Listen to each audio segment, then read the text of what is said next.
Assalamualaikum warahmatullahi wabarakatuh.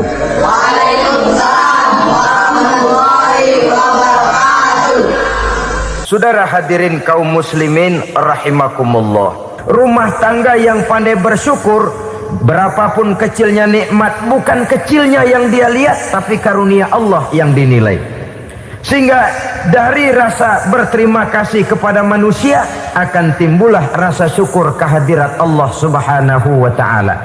Saudara hadirin yang saya muliakan, penyakit umum dari perempuan tidak pandai berterima kasih kepada suaminya.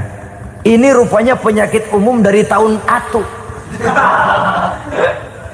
Ini saya tekankan kepada ibu-ibu karena penyakit perempuan umumnya. Pernah Rasul itu pulang Isra Mi'raj cerita, saya pulang Isra Mi'raj diperlihatkan neraka. Neraka ya Rasul? Lalu bagaimana? Saya lihat kok isinya kebanyakan perempuan. Perempuan. Laki juga tidak sedikit. Cuma kebanyakan kok perempuan. Apa perempuan tidak sholat ya Rasul? Sholat. Tidak puasa? Puasa. Tidak ngaji? Rajinan dia sama suaminya. Tapi kenapa lebih banyak di sana? Rasul berkata, hunna yakfurnal asir. Saudara-saudara, kita lihat rumah tangga Rasul. Dari rumah yang kecil, dari tempat tidur yang sarapnya kain kasar, separuh jadi selimut lagi, keluar ucapan baiti jannati. Kenapa? Beliau orang yang pandai bersyukur kepada Allah, bisa berterima kasih kepada istri-istrinya, dan istrinya pun pandai berterima kasih kepada Rasul dan bersyukur kehadirat Allah Subhanahu wa ta'ala. Maka nikmat lalu bertambah. Makin kita syukuri nikmat, makin tambah itu. La azidannakum, janji Allah, pasti aku tambah nikmatku kepadamu jikalau kamu pandai mensyukurinya.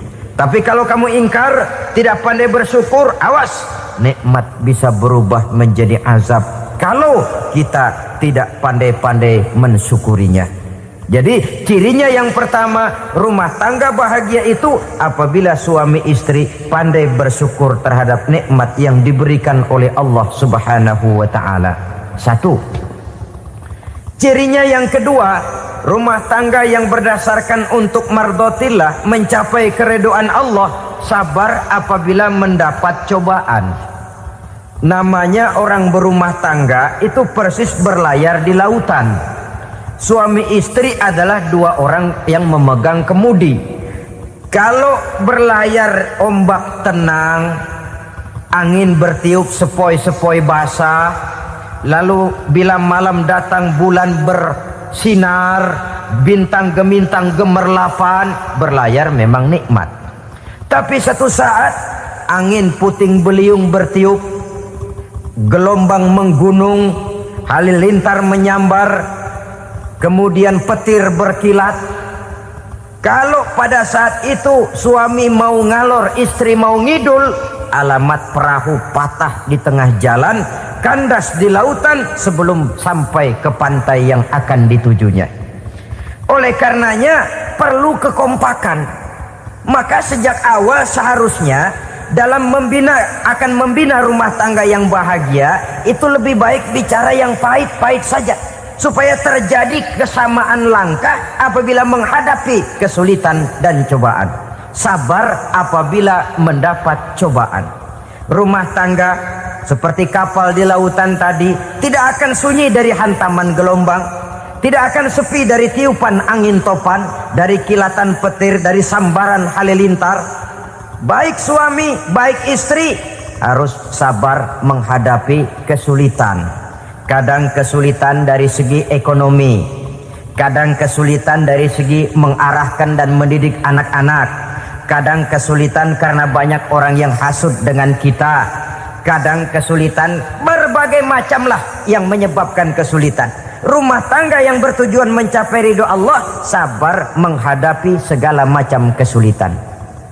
Saudara-saudara kaum muslimin rahimakumullah, kesulitan adalah bagian daripada perjalanan hidup. Siapa orangnya yang tidak pernah menemukan kesulitan dalam kehidupan? Rasanya hampir tidak ada. Dan memang kesulitan bukan untuk ditakuti. kesulitan justru untuk diatasi, dicarikan jalan keluarnya. Begitulah suami istri yang bertujuan mencari ridho Allah. Manakala suami berada dalam kesulitan, istri mencarikan jalan keluar atau berusaha memberikan jalan keluar. Sebaliknya, manakala istri dalam kesulitan, suami bisa mencarikan jalan keluarnya, sabar dalam menghadapi segala macam kesulitan. Dalam surah Luqman ayat 17, Allah Subhanahu wa taala berfirman, "Wasbir 'ala ma asabak, inna dzalika min azmil umur."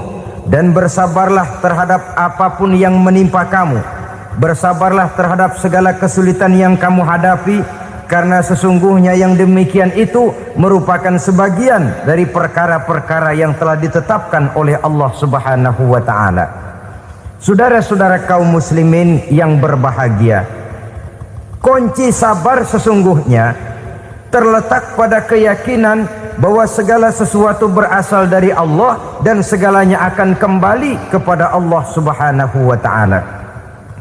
Rumah tangga yang sabar di dalam menghadapi kesulitan-kesulitan biasanya akan lebih mudah mencari jalan keluar. Tapi kalau sedikit kesulitan datang, kita tertimpa oleh kepanikan, oleh kegelisahan, dan oleh ketakutan yang tidak beralasan, maka kesulitan itu bukan saja tidak dapat diatasi, malah rasanya akan menjadi semakin besar di dalam kehidupan kita. Tidak ada rumah tangga yang tidak pernah berhadapan dengan kesulitan, bagaimanapun besarnya rumah tangga itu. Itulah sebabnya kita memerlukan orang lain. Hidup berumah tangga itu seperti orang punya mata. Kalau mata kita kelilipan, kalau mata orang lain kelilipan, gampang kita tiup. Tapi kalau mata kita sendiri yang kena kelilipan, tentu kita memerlukan orang lain untuk meniupnya. Oleh karenanya, suami istri harus saling mencarikan jalan keluarnya. Walaupun kerjanya berbeda, suaminya pergi mencari nafkah, istrinya berdoa di rumah. Kalau perlu melakukan sholat duha, mendoakan agar usaha suaminya dimudahkan, dan begitu selanjutnya. Sehingga dengan adanya kebersamaan, walaupun tidak selalu bersama-sama, maka masing-masing melaksanakan tugas dengan tenang dan merasa yang satu berbuat untuk kepentingan yang lain. Inilah cirinya yang kedua, sabar bila mendapat dan berhadapan dengan segala macam kesulitan. Kadang orang mendapat kesulitan itu berkeluh kesah.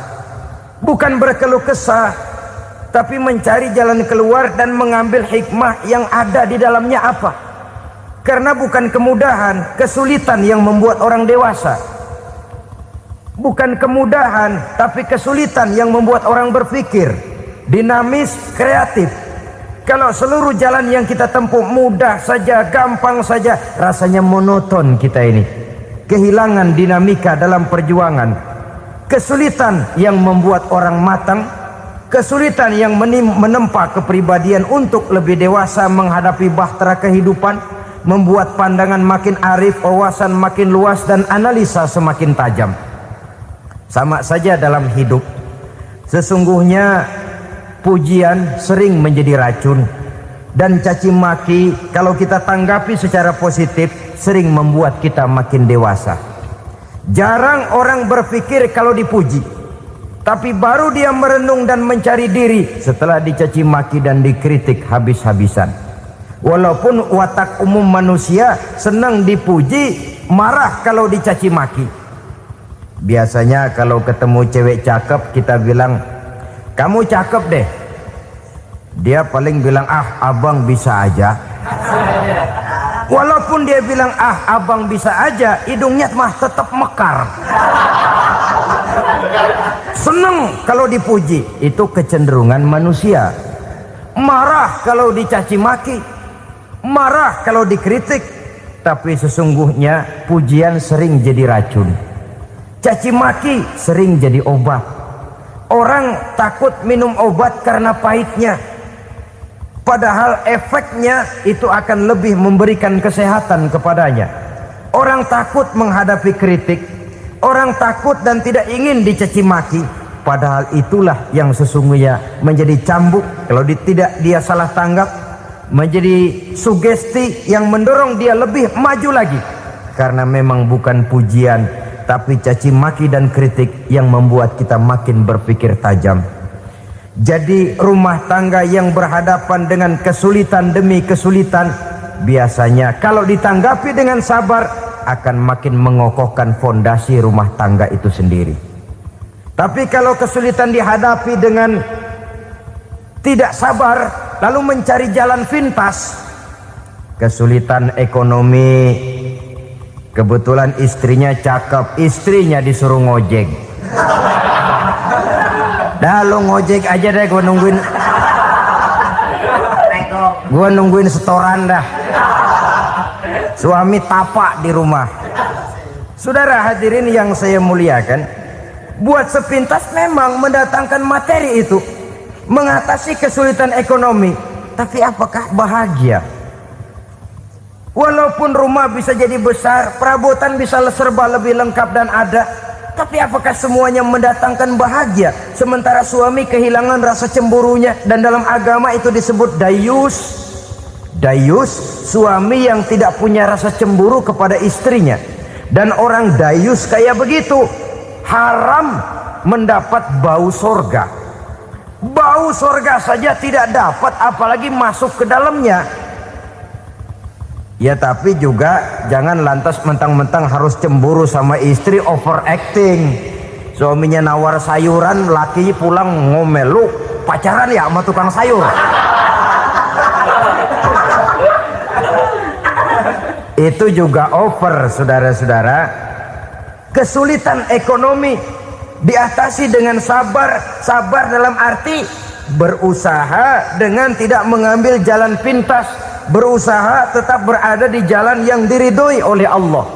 Ini yang jadi problema ini rumah tangga sekarang ini, kesulitan ekonomi, di mana lapangan kerja sulit, di mana persaingan hidup tajam, sedangkan kita hidup ingin seperti orang lain.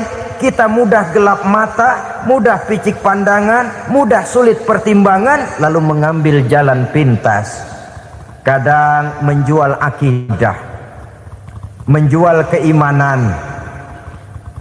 Kebetulan penderingan kering, ada yang nawarin beras 3 liter sama supermi 2 bungkus. Hari Minggu diajak ke gereja mau.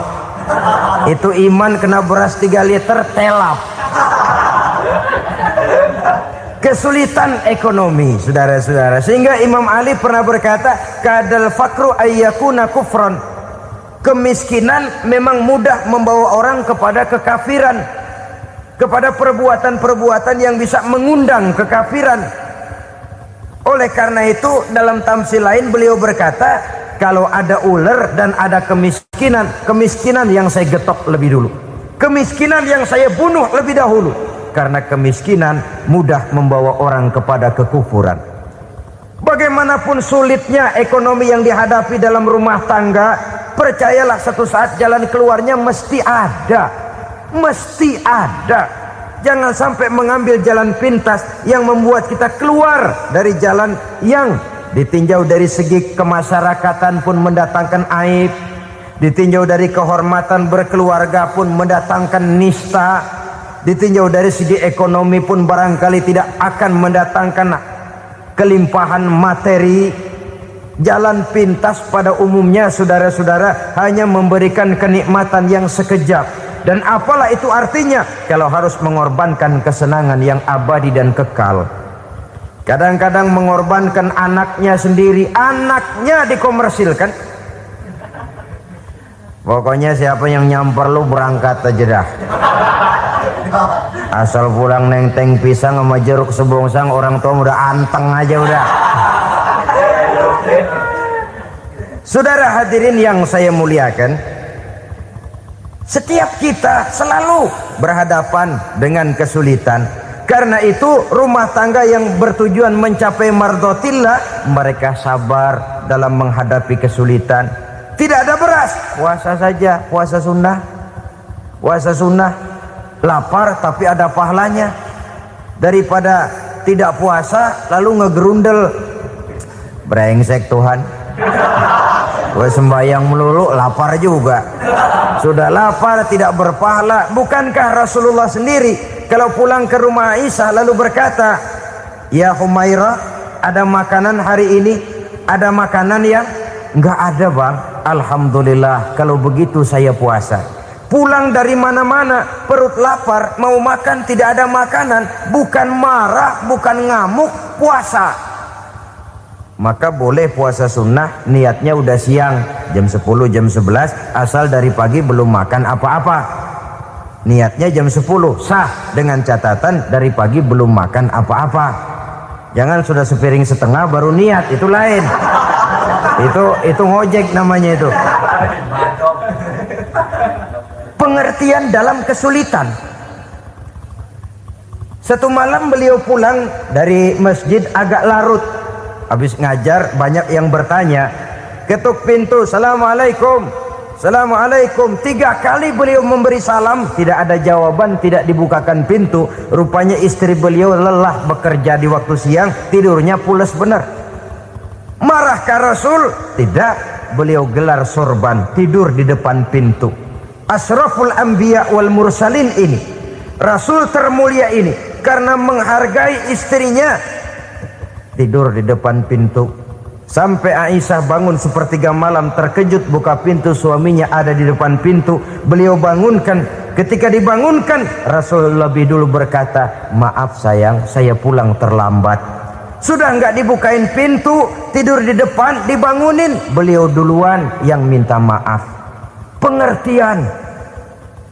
Kalau emosi memang nggak dibukain pintu, tidur di depan, begitu dibukain yang enak kita tunjuk jidatnya.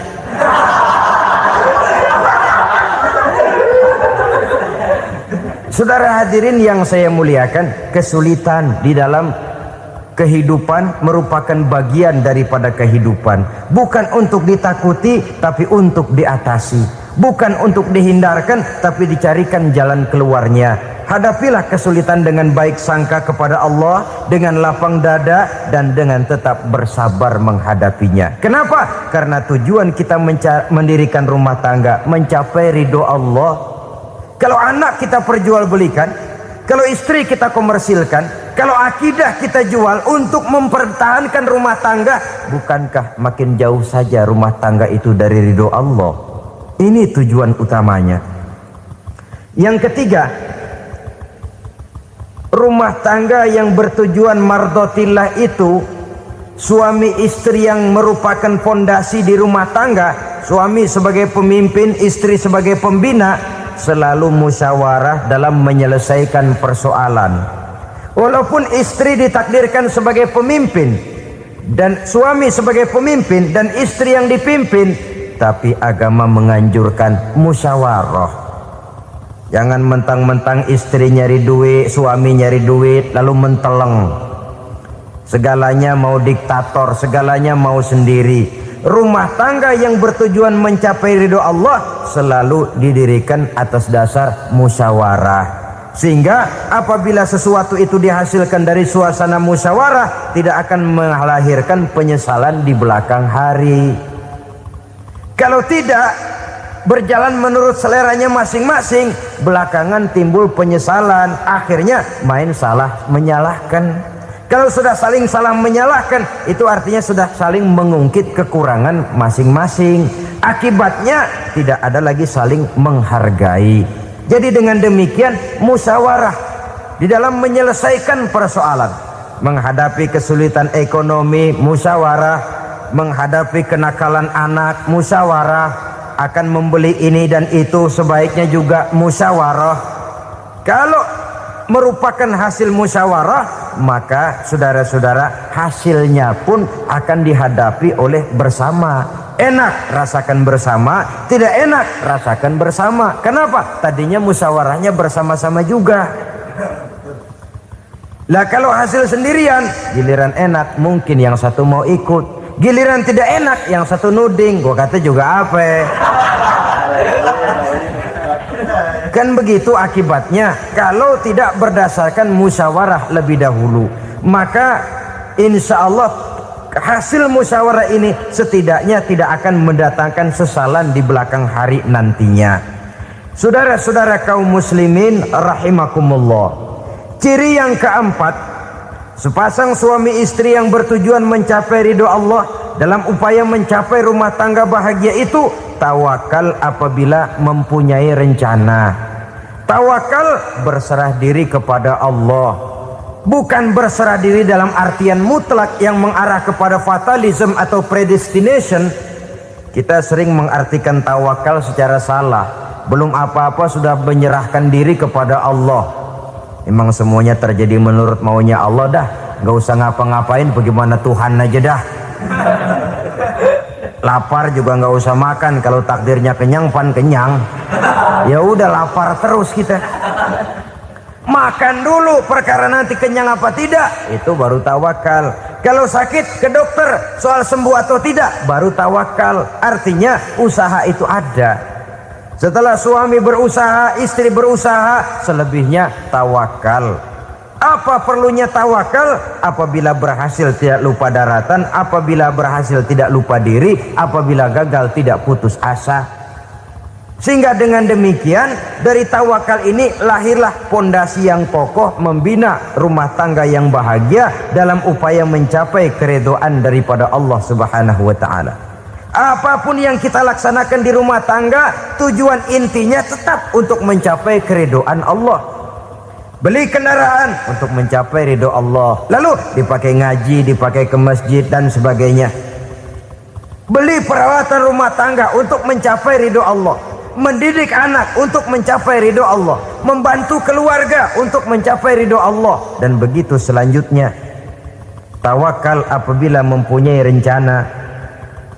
Kemudian cirinya yang kelima, suami istri yang bertujuan mencapai ridho Allah selalu mempererat silaturahmi. Sebab seperti sudah saya sampaikan pada pertemuan terdahulu, dalam berumah tangga itu ada orang tua, ada mertua. Itu cuma perbedaan istilah, tapi hakikatnya adalah sama. Jangan karena perbedaan istilah lalu menyebabkan kita berbeda sikap. Kalau sudah berbeda sikap, tentu akan melahirkan perasaan yang tidak simpatik. Sebaiknya suami istri kalau sudah berumah tangga, jadikanlah orang tua tempat cerita yang enak saja. Yang tidak enak telan berdua, yang pahit rasakan berdua, kesusahan dan kesulitan atasi berdua. Giliran enak ngomong sama orang tua, giliran senang cerita sama mertua. Sekarang kan kita balik, kalau lagi senang duitnya banyak, anteng di rumah, kalem aja. Tapi lalu waktu susah, waktu susah, cerita kepada orang tuanya, cerita kepada mertuanya. Lalu kapan kita mau menyenangkan orang tua? Sudahlah mereka susah mendidik kita di waktu kecil, membesarkan kita, melakukan segala macam pengorbanan. Demi setelah kita berumah tangga, kesulitan rumah tangga kita tumpahkan juga kepada mereka. Pererat silaturahmi dan usahakan agar seluruh keluarga hanya menjadi tempat kita cerita yang enak-enak saja. Istilah sehari-harinya, kalau di rumah kita makan sama sayur bayam, keluar rumah diem, malah seluitan. Tetangga tanya, lu makan kayaknya enak banget apa sih? Daging ayam.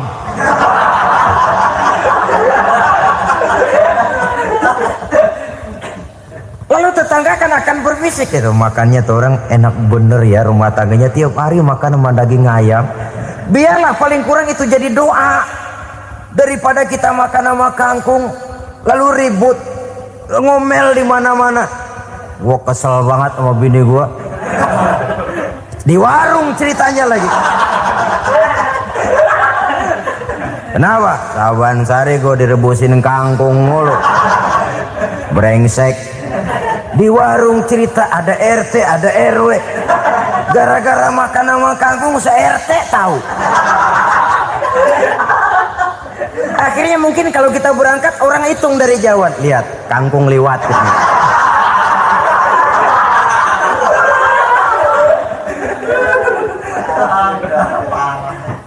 Bisa menjaga yang disebut security informasi, rahasia rumah tangga. Bahkan pernah saya berikan contoh karena ingin menghargai. Suami beliin kain batik buat istrinya. Istri tahu begitu sepintas, nih kain jelek nih. Tapi karena mau menyenangkan suaminya, dia bohong. Bagaimana bu, kain yang bapak beliin? Aduh bagus bener pak. Bagus sekali itu kain. Warnanya pak emang yang model begitu tuh. Tetangga kita mana ada yang pakai kain begitu pak. Ya emang nggak ada, jelek. Menghargai. Sebab kalau waktu itu si istri jujur, yang timbul sakit hati suami. Bagaimana bu kain yang saya beliin? Goblok lo. Kain begitu dibeliin di pasar juga banyak 1.400, campur odol lagi. Sudahlah, suami punya niat baik sampai rumah digoblok-goblokin, tidak ada lagi rasa saling menghargainya. Begitu pentingnya mempererat silaturahmi ini sampai Nabi berpesan, isnani la yanzurullahu ilaihima yaumal qiyamah qati'ur rahim wa jarus su'. Ada dua golongan manusia yang di akhirat nanti tidak akan dilihat oleh Allah, tidak akan diopeni oleh Allah, didiemin aja. Siapa mereka? Pertama, orang yang suka memutuskan silaturahmi. Yang kedua, tetangga yang jahat dengan tetangganya.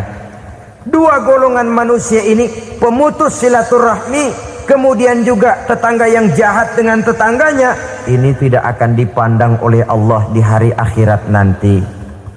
Jadi pererat silaturahmi, sebab kita ini zon politikan, makhluk yang bermasyarakat, yang tidak bisa hidup sendirian. Setiap kita memerlukan orang lain. Kita disebut kaya karena ada yang miskin. Kita disebut alim karena ada yang awam. Kita disebut berkuasa karena ada rakyat jelata. Tanpa rakyat tidak ada penguasa.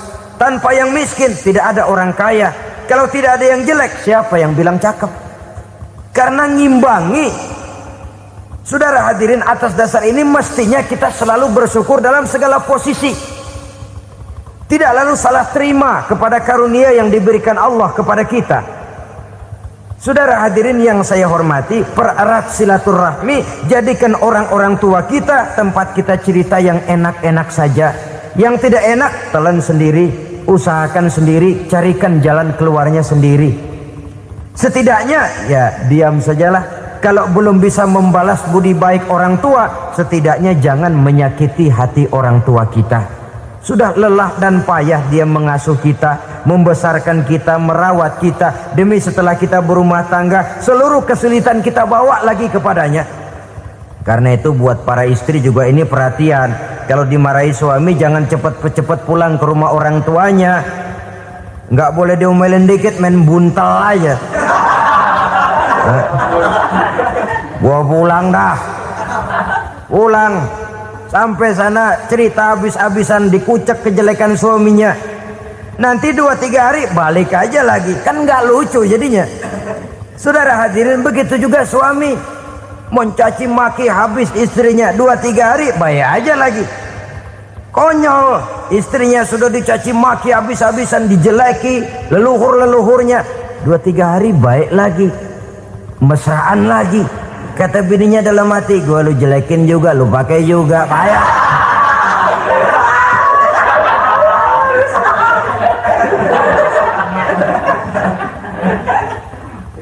Saudara hadirin yang saya muliakan, itulah sebabnya pada awal tadi saya katakan perlunya kita mempunyai timbangan baik sebagai suami maupun sebagai istri. Nah, dari mempererat silaturahmi ini akan terjalin rasa kekeluargaan. Maka tradisi arisan keluarga itu bagus sesungguhnya untuk mempererat silaturahmi. Cuma celakanya bukan silaturahmi yang jadi tujuan, arisannya itu yang jadi tujuan. Akibatnya apa? Kalau belum narik mah semangat banget datang dah. Begitu udah narik aja udahan. Itu celakanya. Akhirnya silaturahminya jadi nomor 2, arisan semata-mata yang menjadi tujuan. Sesungguhnya itu bagus untuk mempererat silaturahmi. Karena kalau kita dengan kita sesama saudara sudah tidak saling mau mengenal, bagaimana dengan anak-anak kita? Bagaimana dengan cucu-cucu kita? 2-3 generasi yang akan datang tentu akan lebih saling tidak mengenal lagi. Baiklah ya, yang keenam, suami istri yang bertujuan untuk mencapai keridhaan Allah itu selalu berusaha tolong menolong di dalam kebajikan. Sebab Allah pesankan itu di dalam Al-Maidah ayat 6, wa ta'awanu 'alal birri wat taqwa wa la ta'awanu 'alal itsmi wal 'udwan. Bertolong-tolonganlah kamu di dalam kebaikan, di dalam bertakwa kepada Allah. Jangan bertolong-tolongan di dalam maksiat, di dalam dosa, dan di dalam usaha yang menimbulkan permusuhan. Kalau suami marah kepada seseorang, istri jangan ngipasin. Oh bang, yang begitu mah dibayain tuman. Bu, udah habisin aja dah. Anak-anaknya marahin sekalian. Ngipasin. Istri kesel sama tetangganya, suami ngipasin. Emang tuh tetangga kita, hahu. Habis orang dikipasin. Ta'awanu 'alal birri wat taqwa, bertolong-tolonganlah di dalam kebaikan. Istri malas ngaji, suami mendorong, memberikan sugesti.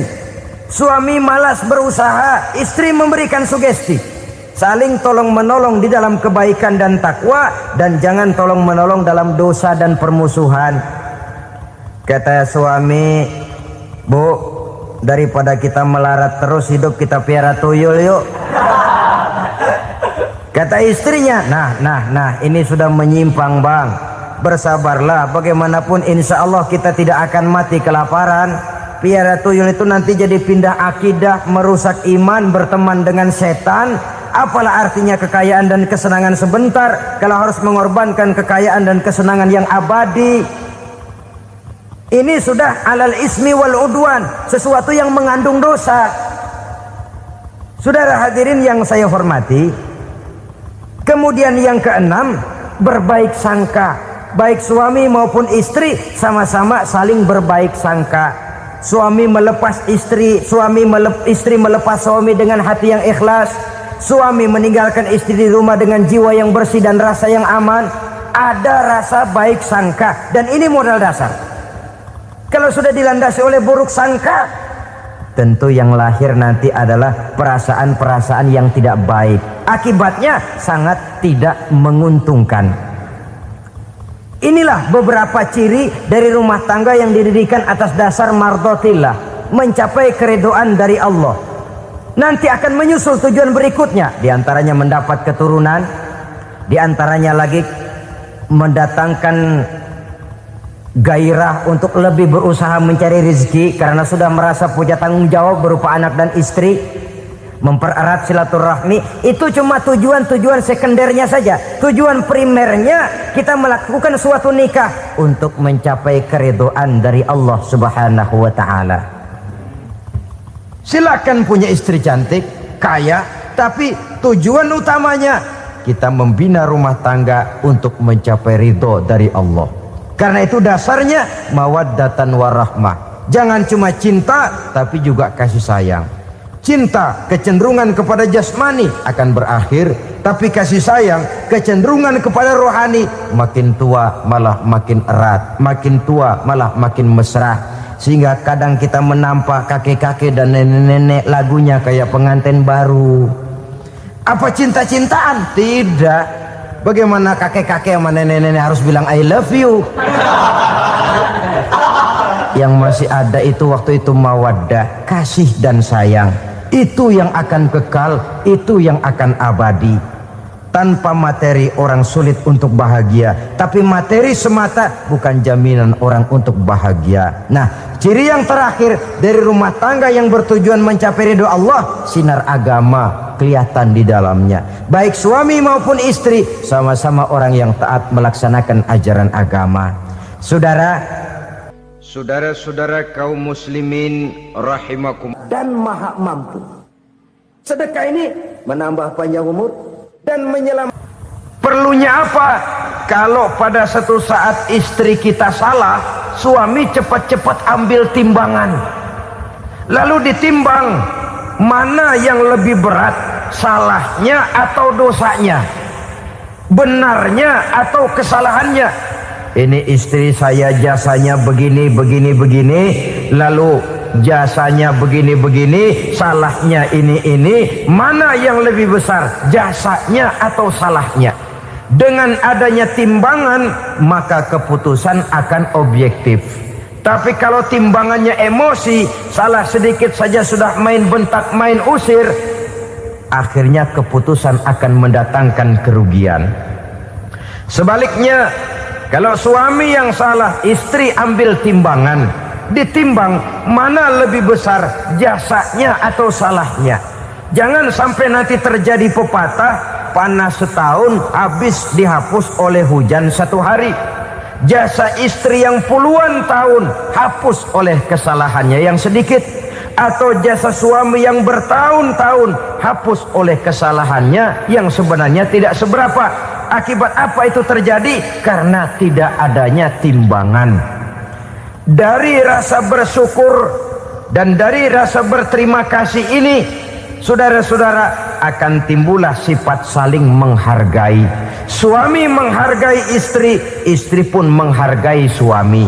Istiqomah, dikasih uang 5.000 senyum, dikasih uang 500 senyum. Itu namanya istri yang pandai bersyukur. Kalau tidak, 5.000 nyengir, 500 manyun. Tahu manyun? Kayak bemok nyari setoran, monyong saja. Ada sikap istiqomah di dalam membina kehidupan berumah tangga ini. Lalu mengerti posisi suami, ini termasuk tanda berterima kasih. Suami saya itu kerjanya apa, golongannya apa, gajinya sebulan berapa. Atas dasar itu, lalu istri menjadi istri yang tahu diri. Walaupun suami harus menyenangkan istri, istri pun hendaknya nimbang, tahu batas kemampuan suami. Kemauan mungkin tidak terbatas, tapi kemampuan sangat terbatas. Kalau suami pegawai kecil, ya mintalah yang kecil-kecil. Kalau suami pegawai rendah, mintalah yang sesuai dengan kemampuannya. Jangan suami gajinya cuma 50.000 sebulan, istri menuntut minta dibeliin gelang yang kayak pelek becak.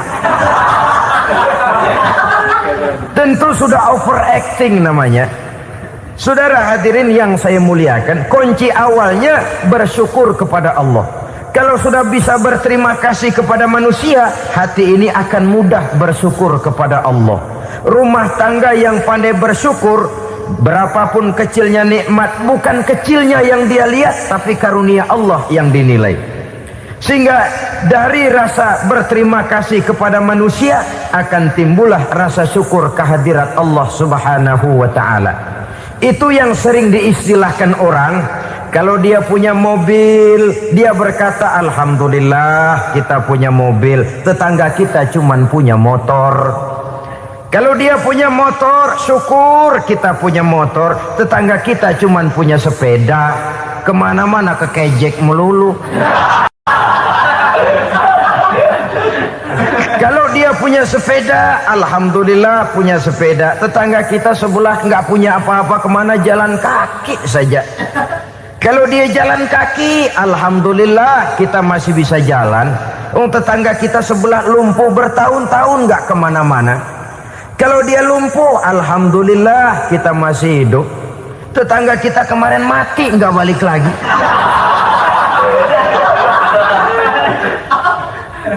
Lalu akan timbul rasa syukur. Tapi kalau sudah lumpuh ngelihat yang bisa jalan ngelihat yang menaik sepeda, yang punya sepeda lihat yang punya motor lihat yang punya mobil lihat yang punya pesawat. Kapanlah kita ini pandai bersyukur? Sebab kesenangan seperti pelangi, tidak pernah di atas kepala kita, selalu kelihatannya di atas kepala orang lain. Sehingga kalau ngobrol orang sering bilang, lu sih enak lo gue lihat, gue kebelangsak amat nih ya. Setiap orang ngomong kepada kita begitu nadanya. Kita yang dilihat enak, sementara kita melihat orang lain enak. Tukang tahu melihat tukang tempe enak, tukang tempe melihat tukang tuak enak, Tukang tuak bilang tukang sirsak enak. Enak itu seperti pelangi. Namun kalau kita mau merenungi, tidak pernah Allah berhenti memberikan nikmat kepada kita. Sejak kita bangun tidur sampai kita tidur kembali, bahkan tidur itu sendiri, seluruhnya tidak pernah putus dari nikmat Allah. Bahagia ada di gubuk reot, bahagia ada di rumah mewah, bahagia ada di hati kopral, bahagia ada di hati jenderal, di gunung dan di kota, di hutan belantara dan di desa, di keheningan malam atau di keramaian siang. Kalau kita mau mencari, bahagia selalu ada. Tapi hati yang tidak pandai bersyukur, bagaimanapun banyak kebahagiaan yang meliputi hidupnya, dia tidak akan pernah pandai mensyukurinya. Maka berterima kasihlah kepada istri, berterima kasihlah kepada suami, bersyukurlah kehadirat Allah Subhanahu wa ta'ala. Saya sering mengatakan, sebaliknya seorang suami bagaimanapun kondisi istrinya, kalau itu memang jodohnya, beranilah berkata, istriku adalah Romeoku, istriku adalah Julietku, atau istriku adalah Sri Kandiku. Biarin pengkor ya pengkor, gak ada urusan. Mensyukuri. Kalau tidak mensyukuri, yang timbul lalu sesalan. Kalau sudah sesalan, mudah umpat mengumpat, caci mencaci dalam rumah tangga, lalu terjadilah kegaduhan. Ketenangan sulit kalau sudah tidak ada unsur saling menghargai itu. Lebih celaka lagi kalau sudah mengarah kepada penyesalan. Kata istrinya, bang, gue nyesel kawin sama lu. Suami digituin mungkin gede kepalanya. Kalau lu nyesel apalagi gua, makin nyesel. Iya, coba pikir bertahun-tahun kita berumah tangga, memangnya abang bisa beliin apa sama saya? Itu juga gerobok kalau nggak ngeridit, bang. Kalau nggak ngeridit, memangnya kamu bayar kreditan pakai daun pisang? Saudara hadirin yang saya hormati, ini saya tekankan kepada ibu-ibu karena penyakit perempuan umumnya. Pernah Rasul itu pulang Isra Mi'raj cerita, saya pulang Isra Mi'raj diperlihatkan neraka. Neraka ya Rasul? Lalu bagaimana? Saya lihat kok isinya kebanyakan perempuan. Perempuan. Laki juga tidak sedikit. Cuma kebanyakan kok perempuan. Apa perempuan tidak sholat ya Rasul? Sholat. Tidak puasa? Puasa. Tidak ngaji? Rajinan dia sama suaminya. Tapi kenapa lebih banyak di sana? Rasul berkata, hunna yakfurnal ashir. Penyakit umum dari perempuan tidak pandai berterima kasih kepada suaminya. Ini rupanya penyakit umum dari tahun atu. Saudara hadirin yang saya muliakan, jadi rumah tangga yang didirikan atas dasar mencapai ridho Allah, maka kelihatan dari pasangan suami istri menjadi orang yang pandai bersyukur terhadap nikmat. Bukankah dalam surah Ibrahim ayat 7 Allah berjanji, la in syakartum la azidannakum wa la in kafartum inna azabi lasyadid. Kalau kamu pandai bersyukur, aku tambah nikmatku. Kalau kamu ingkar, tidak mau bersyukur, azabku itu hebat dan pedih. Rumah tangga yang suami istrinya tidak bersyukur disiksa oleh perasaannya sendiri. Tetangganya dapat nikmat, dia yang meriang. Tetangganya dapat kesenangan, dia yang sakit hati. Dia tidak melihat nikmat yang diberikan kepadanya. Nikmat yang orang lain punya aja yang diincar. Nikmat orang lain aja dihitung-hitung. Tangga kita, saya baru habis beli yang sebelah belilir habis beli kukusan. Cuma sekedar kukusan saja. Orang lain beli apa-apa jadi bahan diskusi di rumahnya. Orang lain saja yang diusut. Timbul dendam kesumatnya, timbul hasutnya. Dia tidak bersyukur dengan nikmat yang ada dalam rumah tangganya. Isi rumah tangga semacam itu disiksa oleh perasaan hasutnya sendiri. Jauh dari kebahagiaan, kering hatinya, miskin jiwanya, merana batinnya. Kalau sudah ke sana, jauhlah rumah tangga dari pantulan sinar kebahagiaan. Saudara-saudara, kita lihat rumah tangga Rasul. Dari rumah yang kecil, dari tempat tidur yang sarapnya kain kasar, separuh jadi selimut lagi. Keluar ucapan baiti jannati. Kenapa? Beliau orang yang pandai bersyukur kepada Allah, bisa berterima kasih kepada istri-istrinya, dan istrinya pun pandai berterima kasih kepada Rasul dan bersyukur kehadirat Allah Subhanahu wa taala. Maka nikmat lalu bertambah. Makin kita syukuri nikmat, makin tambah itu. La azidannakum, janji Allah, pasti aku tambah nikmatku kepadamu jikalau kamu pandai mensyukurinya. Tapi kalau kamu ingkar, tidak pandai bersyukur, awas, nikmat bisa berubah menjadi azab kalau kita tidak pandai-pandai mensyukurinya. Jadi cirinya yang pertama, rumah tangga bahagia itu apabila suami istri pandai bersyukur terhadap nikmat yang diberikan oleh Allah Subhanahu wa taala. Satu.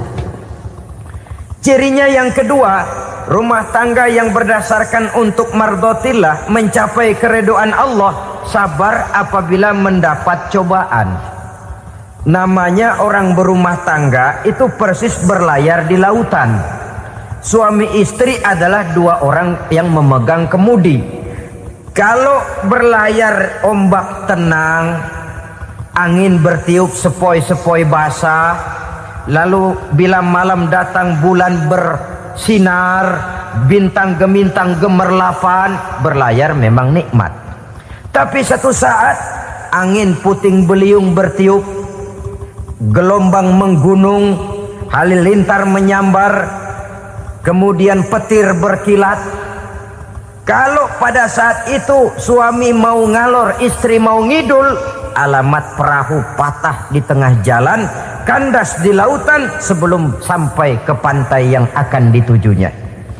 Oleh karenanya perlu kekompakan. Maka sejak awal seharusnya dalam akan membina rumah tangga yang bahagia itu lebih baik bicara yang pahit-pahit saja, supaya terjadi kesamaan langkah apabila menghadapi kesulitan dan cobaan. Sabar apabila mendapat cobaan. Rumah tangga seperti kapal di lautan tadi tidak akan sunyi dari hantaman gelombang, tidak akan sepi dari tiupan angin topan, dari kilatan petir, dari sambaran halilintar. Baik suami, baik istri harus sabar menghadapi kesulitan. Kadang kesulitan dari segi ekonomi, kadang kesulitan dari segi mengarahkan dan mendidik anak-anak, kadang kesulitan karena banyak orang yang hasut dengan kita, kadang kesulitan berbagai macam lah yang menyebabkan kesulitan. Rumah tangga yang bertujuan mencapai ridho Allah sabar menghadapi segala macam kesulitan. Saudara-saudara kaum muslimin rahimakumullah, kesulitan adalah bagian daripada perjalanan hidup. Siapa orangnya yang tidak pernah menemukan kesulitan dalam kehidupan? Rasanya hampir tidak ada. Dan memang kesulitan bukan untuk ditakuti. Kesulitan justru untuk diatasi, dicarikan jalan keluarnya. Begitulah suami istri yang bertujuan mencari ridho Allah. Manakala suami berada dalam kesulitan, istri mencarikan jalan keluar atau berusaha memberikan jalan keluar. Sebaliknya, manakala istri dalam kesulitan, suami bisa mencarikan jalan keluarnya. Sabar dalam menghadapi segala macam kesulitan. Dalam surah Luqman ayat 17, Allah Subhanahu wa taala berfirman, "Wasbir 'ala ma asabak, inna dzalika min azmil umur." Dan bersabarlah terhadap apapun yang menimpa kamu. Bersabarlah terhadap segala kesulitan yang kamu hadapi, karena sesungguhnya yang demikian itu merupakan sebagian dari perkara-perkara yang telah ditetapkan oleh Allah Subhanahu wa taala. Saudara-saudara kaum muslimin yang berbahagia, kunci sabar sesungguhnya terletak pada keyakinan bahwa segala sesuatu berasal dari Allah dan segalanya akan kembali kepada Allah Subhanahu wa taala. Rumah tangga yang sabar di dalam menghadapi kesulitan-kesulitan biasanya akan lebih mudah mencari jalan keluar.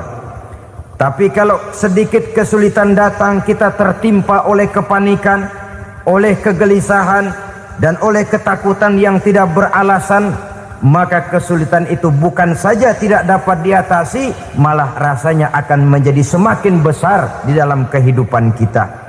Tidak ada rumah tangga yang tidak pernah berhadapan dengan kesulitan, bagaimanapun besarnya rumah tangga itu.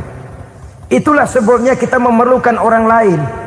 Hidup berumah tangga itu seperti orang punya mata. Kalau mata kita kelilipan, kalau mata orang lain kelilipan, gampang kita tiup. Tapi kalau mata kita sendiri yang kena kelilipan, tentu kita memerlukan orang lain untuk meniupnya. Oleh karenanya, suami istri harus saling mencarikan jalan keluarnya. Walaupun kerjanya berbeda, suaminya pergi mencari nafkah, istrinya berdoa di rumah. Kalau perlu melakukan sholat duha, mendoakan agar usaha suaminya dimudahkan, dan begitu selanjutnya.